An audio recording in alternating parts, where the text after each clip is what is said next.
বড় চঞ্চলের কাছে আইলো, হ্যাঁ বছর আগে হ্যাঁ ক্যাচ খেলে গেম গেম তারপরে ওনার গ্যারেজে কি আবার কি আবার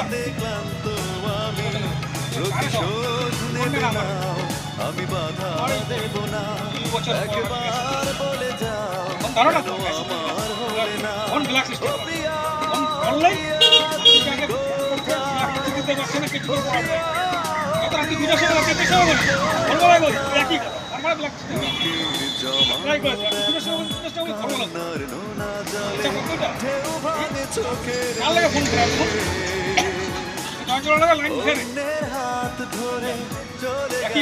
আর চঞ্চল নিয়ে ঘুরতে টুরতে বেড়ায় বুঝলা, তারপরে আমি এর জন্য হয়তো ধরতে পারে না। মিলন আমার কথা কইলো যে বড় চঞ্চলের উৎপাতে আর বাঁচা যাচ্ছে না। আমার করো আবার করুন ডাইরেক্ট কথা বলুন তুমি ক টাকা নেই। আরে জ্যোতিষীরা চঞ্চল টাকা খাওয়াইছে, হ্যাঁ জ্যোতিষীরা চঞ্চল টাকা খাওয়াইছে। হ্যাঁ মিলনদার কাছ থেকে মিলনদার চেম্বারেও দেখছে। হ্যাঁ দেখার পরে মিলনদার সঙ্গে কথা আমি বড় প্রসন্নার হওয়া মাল কিভাবে ক্যান্সেল হয়েছে। আমার হাতে আগে নাম্বার আয় পড়ছে, আমার লাগে কথা হয়েছে সেই মাল চঞ্চল লাগিয়া মোটা টাকা দিয়া, ঠিক আছে।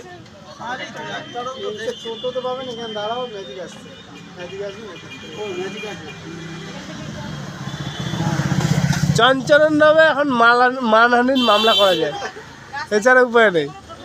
যেরকম আমার সাথে এতদিন ধরে লিঙ্ক ছিল, আমার সাথে এতদিন ধরে সম্পর্ক ছিল, সেই জিনিসটা ওরমভাবে তান্ত্রিকের দ্বারা উঠে নিছে। ওটা হবে না, এটা আমার করতে বউ হবে। হইলে হইতো। আমার সাথে আর বিয়ে হবে না, না এটা তো একটা অপরাধ বুঝলা। বিয়ে হবে না। তুমি এতদিন ধরে 34 বছর ধরে সেটা না, ওই জন্য আমি এইসব জিনিস জানার পর তবে এইবার আবার ব্যালেন্সের টাকা মোটে ফোনে টাকা বললে খালি এই কথাটাই লিখতে পারি, লিখবো যে এই যে চঞ্চলের ফোন নাম্বারের এই যে ফুলের মালা, গোলাপ ফুলের এই কাহিনীটা হ্যাঁ লিখছিলাম একবার, তখন ব্যালেন্স ছিল না, যায়নি।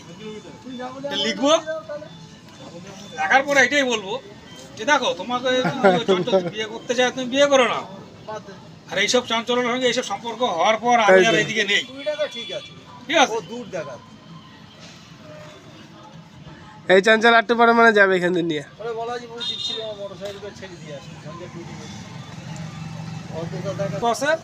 সম্পর্ক